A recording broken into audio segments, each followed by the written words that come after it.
Hello, BA family. I'm Jennifer Vickery-Smith from the communications team here at BA, and what a treat we have for you on this edition of the Brentwood Academy podcast. We are sitting down with our amazing friends from Daystar Counseling Ministries. You may not know that the roots of Daystar's relationship with BA run deep, as founder Melissa Trevathan was part of our Christian Life team at BA in the earliest days of the school.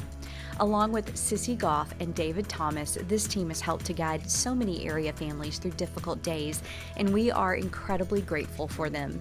Join the conversation as I sit down with Melissa, David, and Sissy in this special edition of the BA podcast.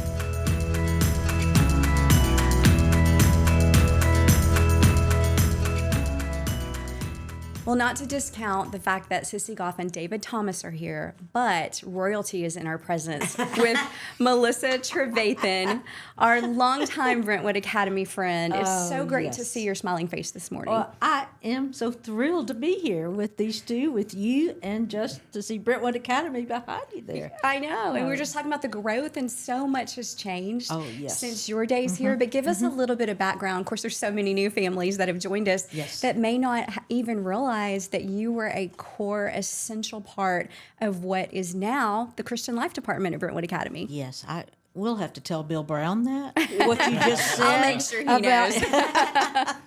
I was thinking earlier, now, when was it? It was the late 70s when I started at Brentwood Academy, and I was there, the head of the spiritual side, and I was there for 8 years. Wow. And then I just was tired, as you know. Teenagers will do that to you. Oh, my goodness, yes. I love it. I mean, the faculty then, we had such great relationships, and I know they still do. Yes. But, that was the time of Cindy Tripp and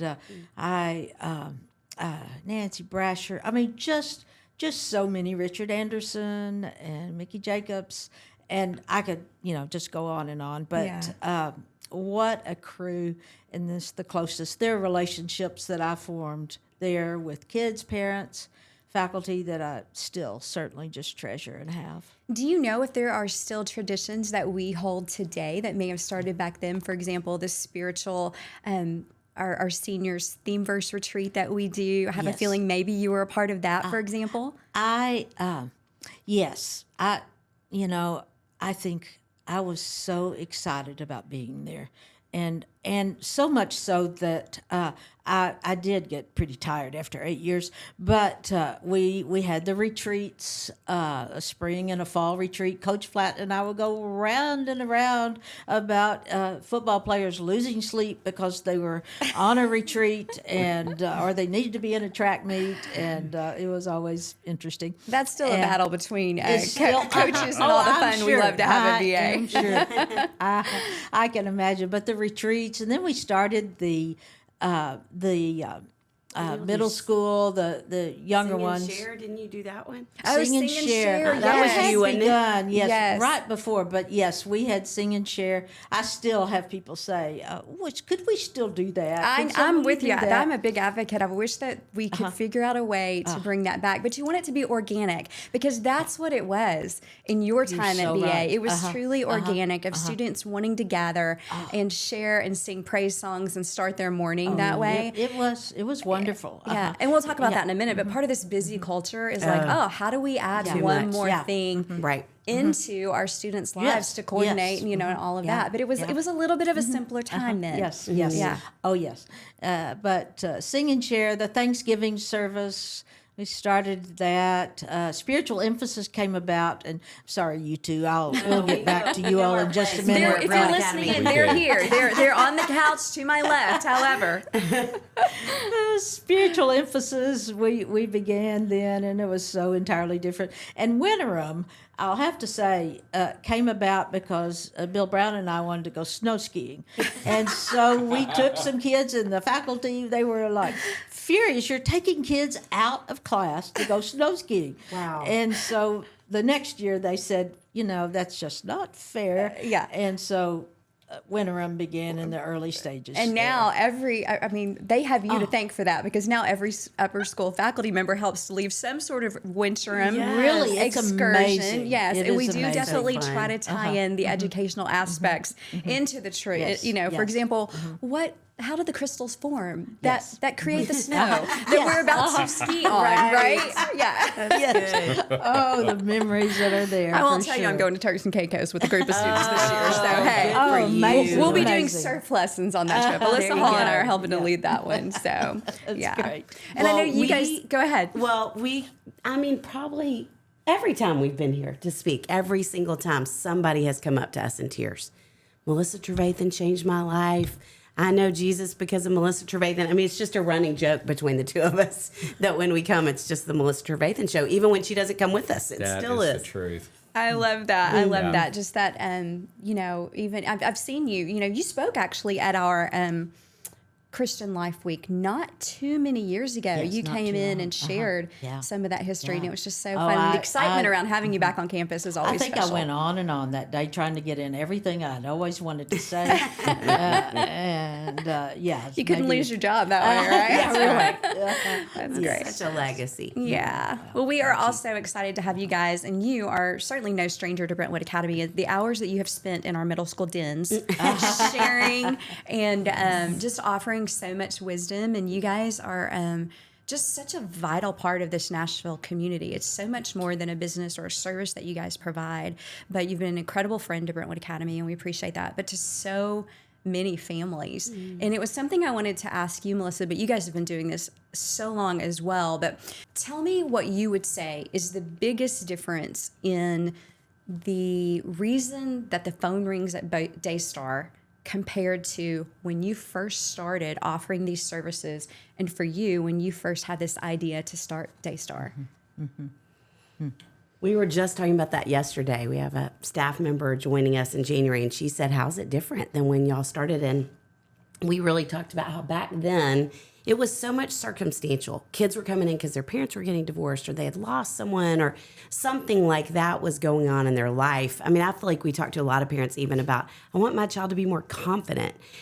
And today, I mean, hands down, the number one reason kids are coming in is anxiety, especially girls. Girls are twice as likely as boys to deal with anxiety. And you might say a little bit different with boys, but it's certainly a part of it as well. Oh, plenty of boys. Excuse me, plenty of boys that are struggling. And I was thinking even to that, one of the first classes I remember us teaching at BA was a class called Life After High School. Yes. And we taught in that little room off the library. I don't know if it's still Cookie there and or House not. come over. Yes. The round room. Yes, the Yes. round room. Yeah. And we were talking with parents of juniors and seniors about kind of how to prepare for that next chapter. And if I think back on when we were teaching that class and what parents were concerned about, what kids were concerned about, I don't remember any conversations with juniors and seniors in high school back then who were fearful that they wouldn't get in some college. Like they might not get in their choice of college, but some college. Whereas we sit with kids every day now who are terrified they won't get in anywhere. And, our state schools are more competitive than they've ever been. And so I think it's all the layers of pressure that kids experience. And obviously that's what it looks like at that juncture, but all the way down, just kids who are like, I'm scared if I didn't play travel soccer in 5th grade, I'll never get to play in high school. All the ways that, I think academics have accelerated, athletics have accelerated, all these experiences that I think spill over into kids and parents in terms of how they carry pressure, which is a breeding ground for things like anxiety. Absolutely. What is the advice to parents who have that junior or senior at home that's dealing with that fear? I mean, now's the time. The college applications need to all be in. Decisions are starting to be made. How do they calm those fears or not feed into those fears? I think one thing, it's an invitation for trust. Because I think, to think, I'm not going to get in anywhere. It's like, okay, God is for me. God's going to provide for me. What does that even look like in the college journey to believe, okay, there is a place for me. There's a place where I'm going to grow. It may not be the place I wanted to go or the place that I imagined going, but an invitation, I think, for kids and parents to really trust God in the midst of carrying this pressure and anxiety. It's one thing I'd say. What else would you say? I always say to kids, it feels like one thing in your life that you don't have any control over and that God really does, because he's going to close some doors and he's going to open other doors. And my graduate school journey, so I grew up in Little Rock, Arkansas, and then I went to the University of Arkansas for undergrad. And then I applied to Vanderbilt, Wheaton College, and Auburn. And I got waitlisted at Wheaton. I didn't get into Auburn, and I got into Vanderbilt. Isn't that fascinating? Yeah, It that doesn't really make is. any Yeah. sense Yeah. other than God Yeah. was saying, Sissy, you're going to live in Nashville because I'm taking you to Daystar, and here's the path that I have for you, because I would have been somewhere else. Yeah. And I think it feels to me like that's the case always, that God just opens the door that he's going to open. Yes. And I think even in that, saying to kids, a college decision's not forever, and you can change if you need to. Yes, But I think that's a big one too. Yes. Is letting students know, for parents as well, to not feel like when you make that decision, it's 4 years or no years. Like it Right. needs to be. You know what? If this isn't the best fit for you, then we're going to pivot and we're going to figure out what it is. But on the other side of that, I know that you also so often hear, you know, like, this, I didn't get in here, this didn't happen, I'm so disappointed. But isn't it crazy how check back in a year later and they're like, wow, this is Doing exactly great. where God Exactly. planted me for a purpose. Yes, we say to kids so much of the time, it takes a semester at least to find your people. And I think we do kids such a disservice, because for all of us, I think when we talk about college, we talk about it like the glory years. They just were these perfect years. And I loved college, and I had a ball, and I got in my car probably 4 times a week, and I would drive around and cry. You know? I mean, I just think Yeah. it's this beautiful time in our life where we don't have as many responsibilities, but whatever is going on in our lives is still there. There are still hard things. And I think part of why kids sometimes think I'm at the wrong school, or it feels like college is so much pressure, is because we act like for some reason, the 4 years in college, you're not living in a fallen world anymore, and everything should Yeah. be perfect. And Yeah. so to say every college freshman gets lonely, Yeah. you're going to look on Instagram or Snapchat, and you're going to think everybody else is happier at their schools than you are. And it's not true. It's all the things we know of it being the highlight reel. And you'll wonder, did I pick the wrong school? Right. And that may not at all be what that means. It just means you're lonely. You're questioning the decision. And that's a normal part of the journey. Yes. Another thing, I wonder if sometimes you even maybe use this, I don't know, but for not everyone thrives in high school. Not everyone finds their people, has their friend group, all of those things. But for a lot of kids, that does happen in college. It's a Yes. fresh start. Yes. No one knows anything about the time you tripped over the book in the hallway and everyone saw you fall. Like all of those things Yes, that that's so sometimes college is a brighter place for you maybe than what your high school experience was.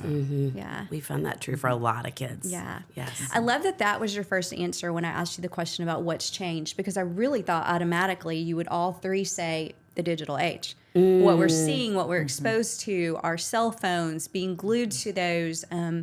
Kids are exposed to all the bad stuff so much earlier, in the pressure of this perfect life, because that's what they see from their peers, when we all know there's nothing perfect about it. Yeah. How has that changed what you see in the doors at Daystar?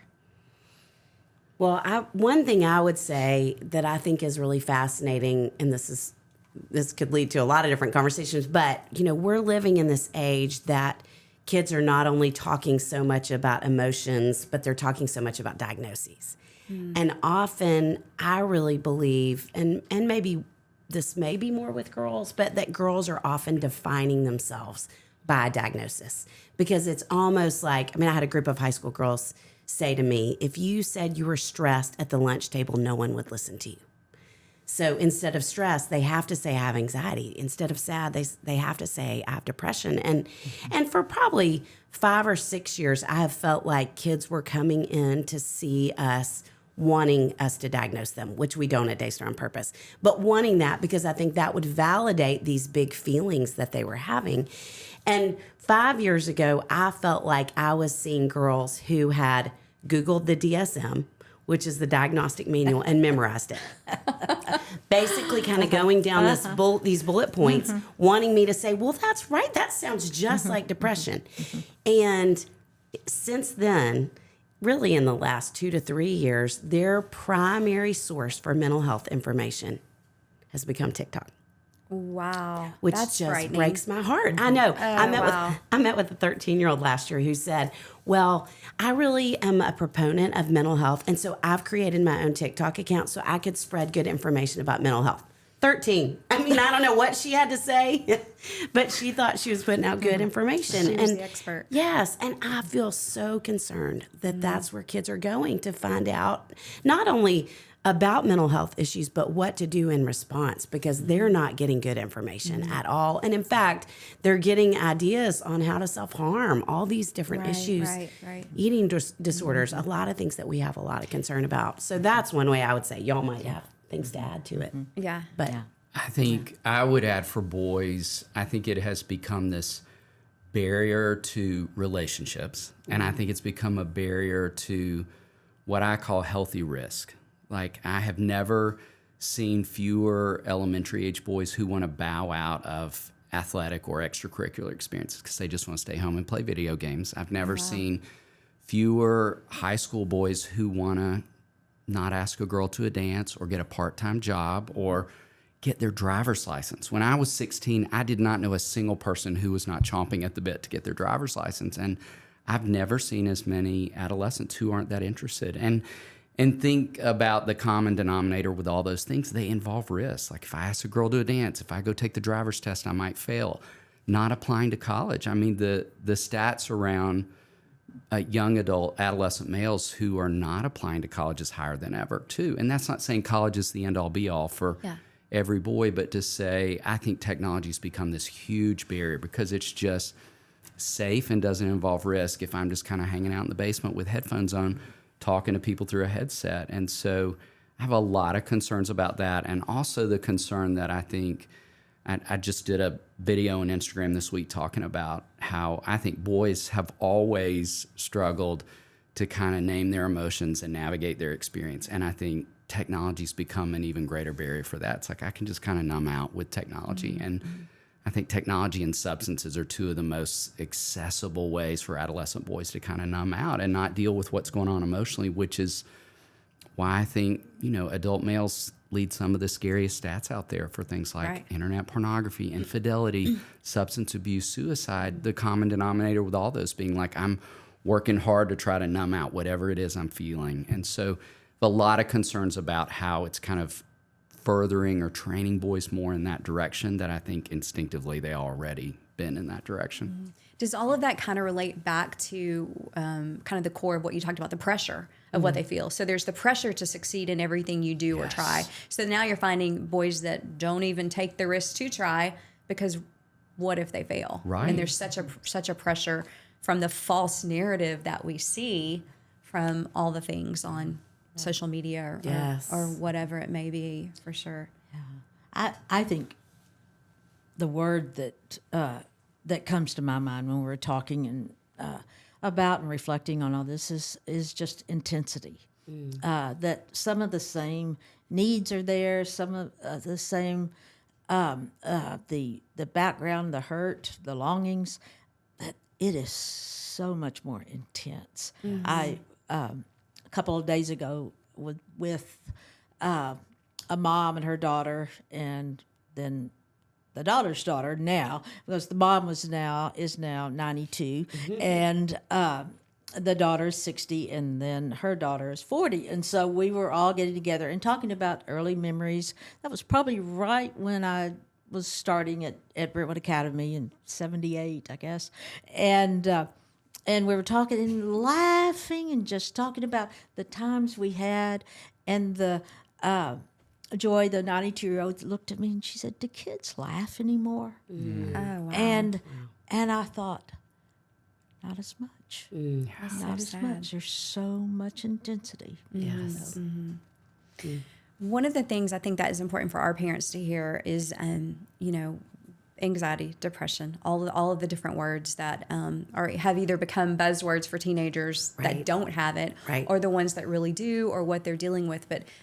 And I'm guessing this is a question you get a lot, but how do they know when to have someone such as yourselves at Daystar to step in? And when do they know it's past the point of just a kitchen table conversation with mom and dad? One of the things I've loved in the last few years, and I think we're all seeing this in assessments, is I'm having more parents who come in and say, "My child asked." from 8 years old up, my child asked to come to counseling. Yes. Wow. Yes, I wanted to go talk to somebody. And I think 10 years ago, kids weren't doing that as much. And so certainly if your child asks, get them in to see somebody. And otherwise, I think when it feels like they feel stuck, I mean, with anxiety, we talk about it in our offices a lot with kids, like the one loop roller coaster at the fair. You know, we all have hundreds of what are considered intrusive thoughts every day, worst case scenario thoughts, failure thoughts. And if we're not anxious, that thought comes in and it goes right back out. When we're anxious, the thought comes in and it gets stuck and it loops around and around. And so out of that, kids will often ask repetitive questions. Wait, what time are we doing this? Even at bedtime. What's the schedule tomorrow? What's happening first? Then what's happening next? Then what's happening? And that's a way sometimes we can tell that's what's going on for them.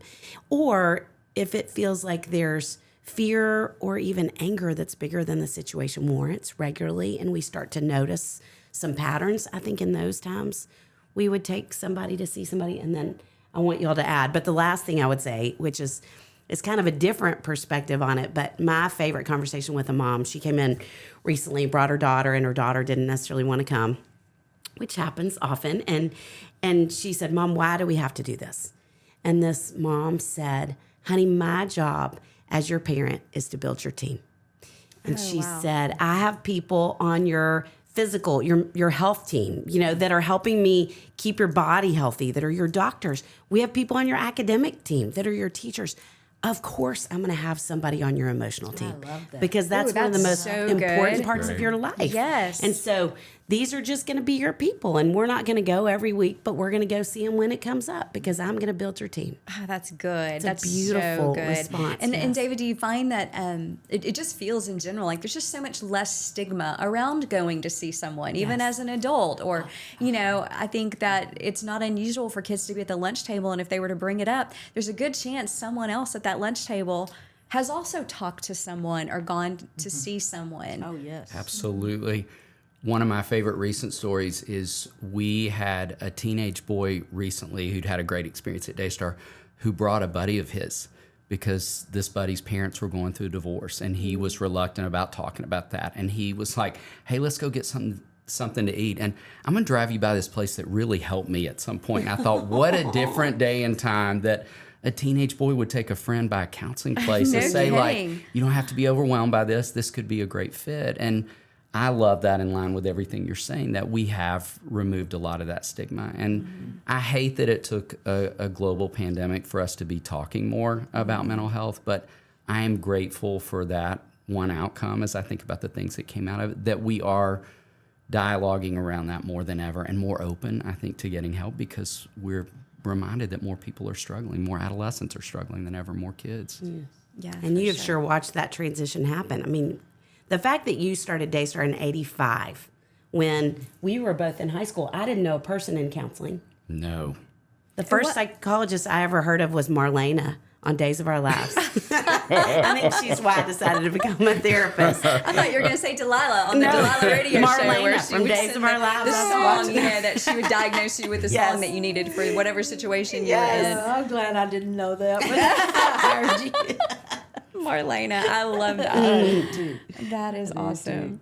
Yeah. So But you were such a pioneer, Melissa. Yes, that you was were. a time in history where it wasn't the norm the way it is now. And for you to have dreamed this place into existence at that time in history. Yeah, what was the heart behind that, Melissa? I mean, you were at Brentwood Academy. You were probably seeing the need for it up close and personal right here at this school. What was, I guess, what led you to step out in faith and start the Little Yellow House? Was that the first home? No, we were in these little cramped offices, and so I was thrilled when we were going to buy a house. Our board wanted to do it, but I was a nervous wreck when I saw the Little Yellow House. It wasn't a little yellow house; it was the worst looking thing, and I said, It "There's was. no way, there's no hope here." But the staff insisted on it because Baja Burrito was close by. And so food was real important to us. But Oh, that's funny. now, as far as beginning Daystar, I was young, and but Naive. the vision. Yes. I think what I was seeing with so many of the kids at Brentwood Academy is they didn't know how to put words to their feelings, and so they would become stuck. And for a while, I was on what was called the standards committee, and it was pretty much, we deal with what has happened here, but I always knew there's so much more that's going on at home and what to do. And so that was one of the first reasons of seeing that and wanting to help kids put words to those feelings that are there and know that it's acceptable and normal. And so that was part of the beginning there. And I would guess being in education or a part of a school, you were a little limited in what you could do with students, even though you saw a vast need. And I think, our school counselor, Alyssa Hall, deals with that every day as well, is there's only so much, and what she can do is offer incredible resources like what you guys, but at the end of the day, she's not one-on-one able to devote time to counseling students, nor should we necessarily be in the schools, in the school, right? Right. Yes. Yeah. Yes. Definitely. Yeah. It was, there was only so much you could do. And as we talked about a little earlier about all the different things that created between retreats and Bible studies and all, I think I could only create so many activities so that they could talk about their feelings, but that was a lot of the purpose behind it, is help them talk and discover truth in the midst of what's happening in my life. And there was just a hunger that was there. The teachers, the kids, the parents. What a hunger! Yeah, for sure. Well, it would be a wasted opportunity if we didn't take the time to thank you guys for the service that you played in this community this past year with the Covenant tragedy. So, Melissa, you'll appreciate this, and you may even have heard Nancy Brasher say this over the years, but I honestly feel like it is one of the best pieces of parenting advice that I ever got. But as a middle school parent, she told a group of parents, don't get on the roller coaster in middle school. And it's so hard not to do. What is your advice for parents who, every emotion my child brings home, I either want to match it or I want to deflate it, or, it's natural to feel that way. But isn't that the most simplistic truth? You can't get on the roller coaster. Do you remember her saying that? Nancy saying that. I can hear it. Yes.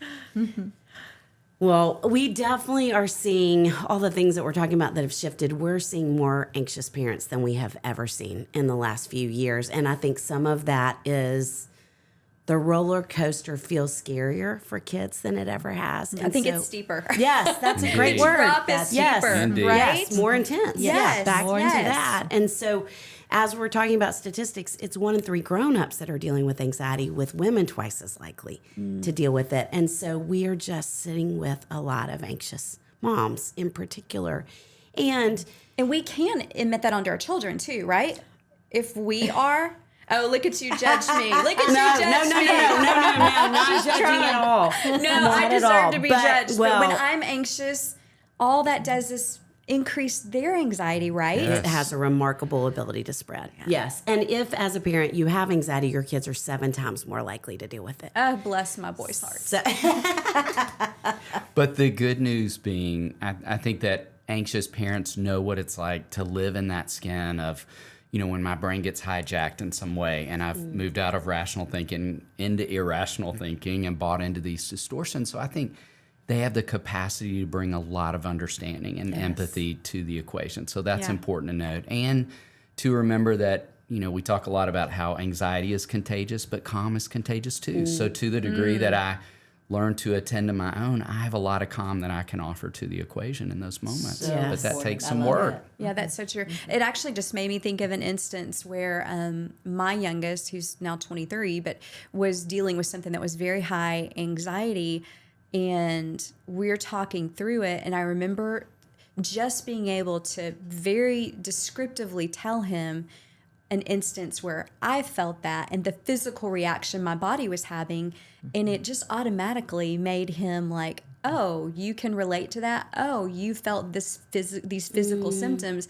And I felt like it just immediately helped him in processing that. So I think that's just an example that it kind of immediately came to mind there. But yeah, kind of keeping our own emotions intact is probably the best thing we can do in high anxiety situations. Yes. Not easy, but... Right. Yes. I recently wrote a book for parents called The Worry-Free Parent. Yes. That's for parents That is about dealing with their own amazing. anxiety. Yes. Well, that's very kind. But that's kind of the overarching statement is the best thing you can do for your kids is to do your own worry work.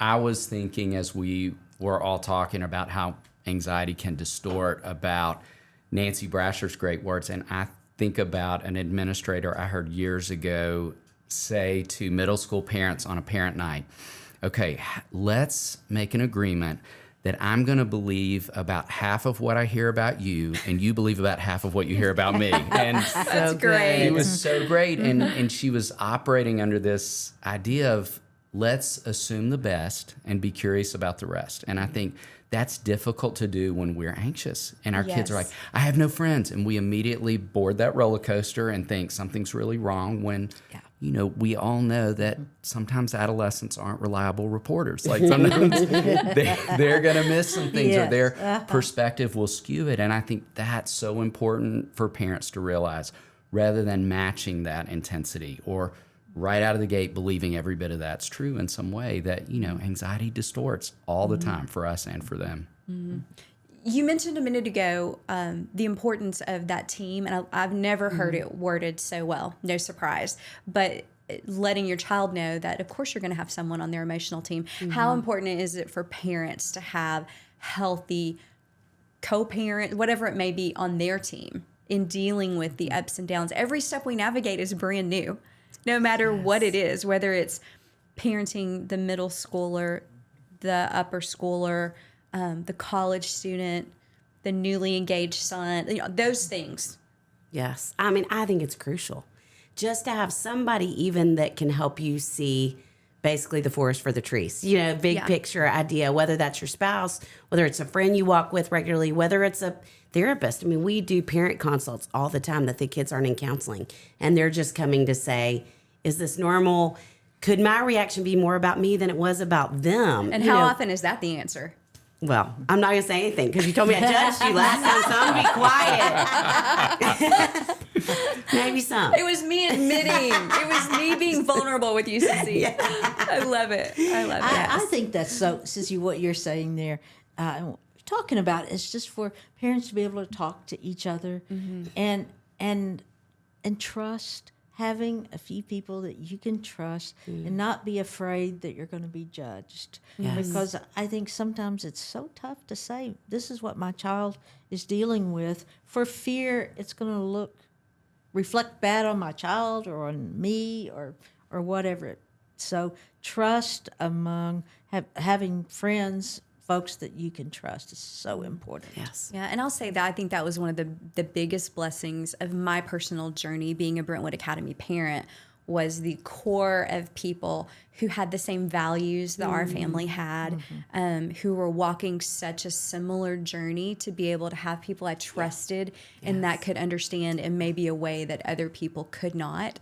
And I think that's, you know, just another one of those things to add to that special category of being a part of the BA family for sure. Yes. Sure. So. Yes. Well, you guys have been amazing, as we knew you would be, and just to sit down and soak up wisdom from you, no matter what stage you're in, I think is a real privilege. So we appreciate y'all. Is there any one last bit of? I feel like all you've done is give us parenting advice, which was incredible. Is there any one thing that you want, you know, parents to know other than don't get on the roller coaster? Yes, that's a great one. I probably have one more I would add that I think that as we're talking about parents feeling so much more anxious than ever before, I think part of that is technology for parents and social media. The same impact that we talk about with teenagers and social media, we see the perfect life from our peers raising perfect children. Exactly. Okay. And we see 300 experts who are telling us exactly what we need to be doing with the kids that we love, coming from every direction, and we all have different opinions. And so I really believe that's contributing to a lot of the parental anxiety. And so we're saying to parents, one, Pick a few people that you trust, a few voices you trust, and listen to them rather than 40. And the most important person we want you to trust is yourself. Wow. That your intuition as a parent is your parental superpower. And so trust your own gut, that you know your kids better than anyone else on the planet. And you got it. And just trust that. Yeah, I love that encouragement. David, you going to top that? I was thinking I can't top it, but I'll just add on to it that I think, to the conversations we've been having around parents doing their own work so they can quiet that voice of anxiety for themselves, I think unless we learn to do that, I can't get to a place of trusting my gut. I can't get to a place of even hearing the voice of God when the voice of anxiety is so loud in my head. And so absolutely. I think that's that other place of wanting to do this work so that I can really trust, like, the Holy Spirit is in me and God has given me these children, which means he believes and knows that I'm capable of parenting them, but I can't trust that knowing unless I can quiet those voices. So, and if he trusts us, at the end of the day, we need to trust ourselves. Absolutely. So, Very true. Thank you guys. We appreciate y'all so much. Thank you. Thanks for having us. We're so grateful.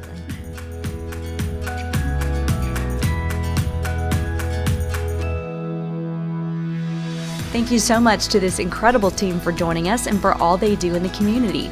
We want you to have access to all of the awesome resources they offer.